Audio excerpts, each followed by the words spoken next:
Our story begins in darkness. Before there was earth, there was only sky and water. Animals did not exist.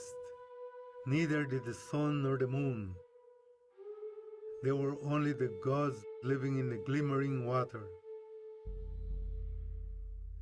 There was also a supreme god in the sky named Heart of Sky, and he joined the gods to devise a plan for creating earth and beings who would worship them. They made a crocodile rise from the depths of the dark water, and his back became the earth. The water split, forming the rivers and the lakes. The ridges on its back became mountains, and out of the center of its spine grew a giant ceiba tree, the world tree, the giver of life to the animals that would inhabit the forest. This is a tale of the emergence of light, the dawning of a new world, and the creation of life on earth.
Since I started studying the ancient Maya, I've always been fascinated at how they have used symbols of nature in their ideology, especially their cosmology and their religion.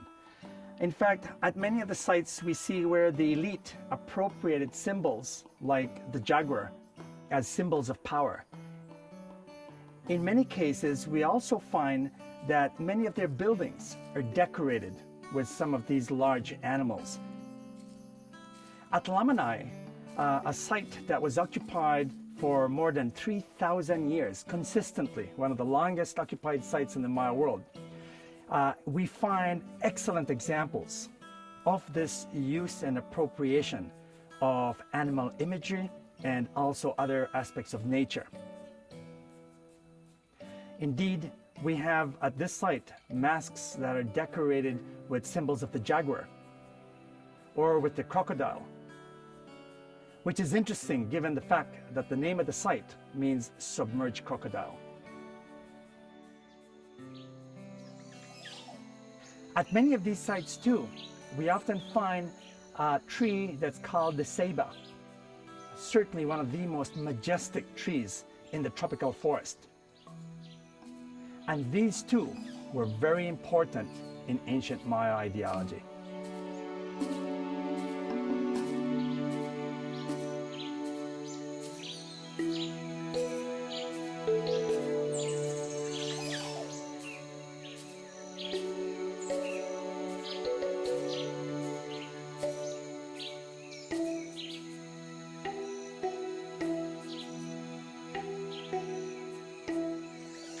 Maya people have lived in the tropical jungles of Belize for centuries. Our culture continues to thrive. The wildlife and trees of the forest are central to our creation, and they give us strength and power. At the center of Maya culture is the ceiba tree, the tree of life, the bridge between the underworld known as Xibalba and the heavens above.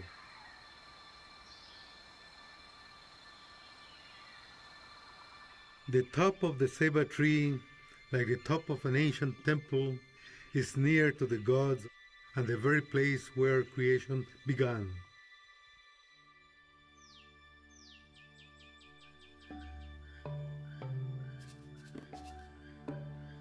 Even after some of the animals, the guardians of the forest, populated the world, the gods were still not happy.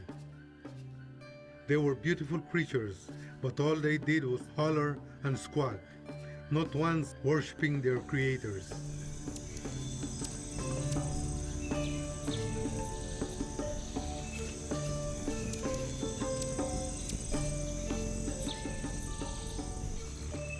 At this time, two demigods named Hunafu and Xbalanque also resided in the middle world.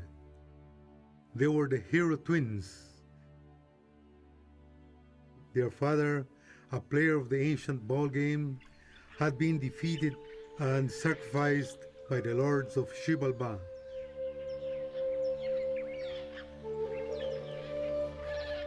In order for Heart of Sky to succeed in creating beings that would worship the gods, eventually the hero twins would have to face the evils of the world and avenge their father's death.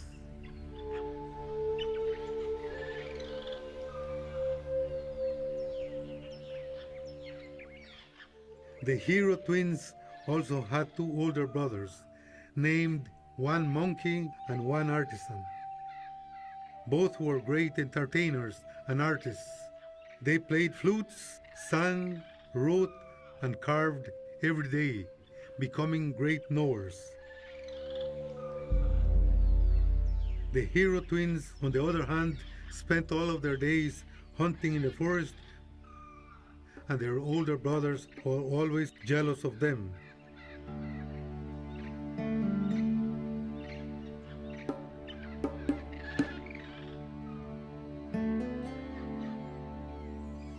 The hero twins would bring birds for the family to eat, but one day they came back with nothing. We have the birds, they said, but they are stuck in a tree. Please help us retrieve them.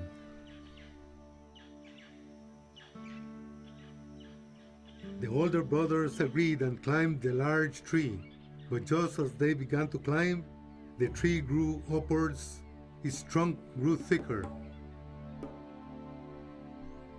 The older brothers wanted to come down but couldn't. The hero twins told them that in order to move easier, they should tie their pants around their waists and let them trail behind. Their pants turned into tails. They became monkeys. One a howler monkey, the other a spider monkey, forever to spend their days howling and then staying quiet.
Another interesting thing about Maya art are its many references to nature and to creation. In fact, we know that after the gods had created animals, they were somewhat disappointed because these animals did not honor them appropriately or the way the gods expected to be adored. And thus they decided to create humans. On the first try, they create humans out of clay. And these clay people, like other beings before them, did not conduct the right rituals to the gods, did not celebrate the gods the way they wanted to be celebrated. So the gods decided to give it a second shot. The second creation, they make humans out of sticks or wood. But these stick or wooden people were also fairly dense, and they did not conduct the right rituals, the right ceremonies. Thus the gods decide to destroy them, just like they did with the first creation. Other examples where art is connected to important stories of gods and creation has to do with the representation of macaws. Indeed, we see a lot of macaw imagery at several Maya sites and also on painted ceramics. And we know that the macaw is often associated with a very interesting pseudo-god.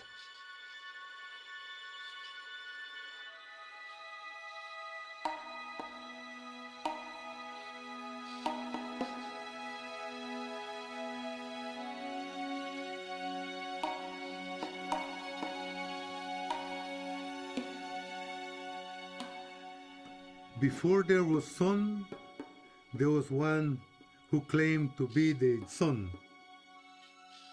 A genius, they say. His name was Seven Macaw.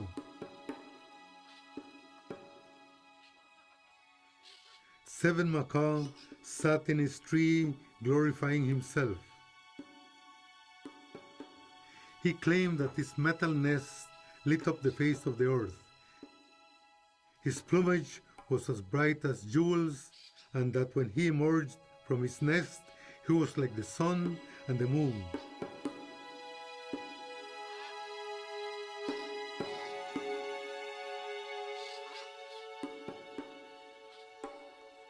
Hunanfu and Ishbalanque heard of this selfish act in the realm of Heart of Sky and could not stand for it.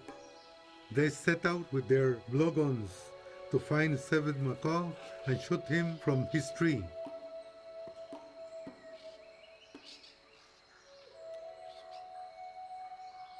The hero twins did not want the future people of the earth to follow his lead.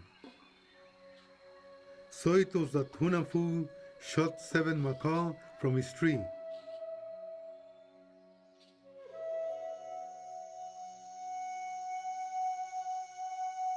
Today, there are 7 stars in the sky that descend into the underworld at dusk, signaling 7 macaws' final fall from the world tree and the beginning of the floods.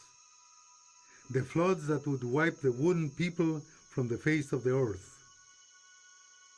But it is said that even though this took place in darkness, 7 macaw provided light for some of the wooden people that they survived to inhabit the trees.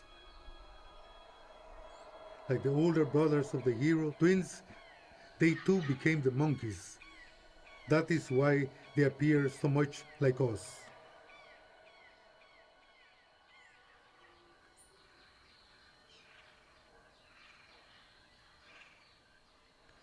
We're standing in front of one of the ball courts here at Lamanai. The ball court was an important place for the playing of a ball game by the ancient Maya.